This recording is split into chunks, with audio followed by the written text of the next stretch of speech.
हमारी कहानी है, न पूछो जमानों से कि क्या हमारी कहानी है। हमारी सिर्फ पहचान है कि हम हिंदुस्तानी है। माननीय प्रमुख पाहुणे, आदरणीय शिक्षक आणि माझ्या प्रिय देशबांधवांनो, सर्वप्रथम तुम्हा सर्वांना प्रजासत्ताक दिनाच्या हार्दिक शुभेच्छा।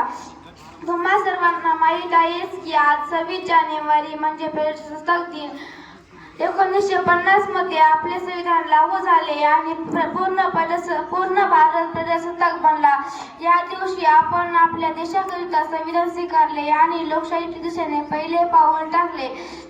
आपला हा असा एक देश आहे की ज्या देशात अनेक क्रांतिकारकांनी आपली प्राणाची आहुती या देशाकरिता दिली। इंग्रजांनी आपल्या भारतावर देशावर राज्य केले। आपल्या भारतातील लोकांचा अनेक प्रकारे छळ केले। या अन्यायाला न जुमानता महात्मा गांधी, इंदिरा गांधी, भगतसिंह व सुखदेव राजगुरू अशा अगणित थोरांनी आपल्या प्राणाची आहुती या देशाकरिता दिली।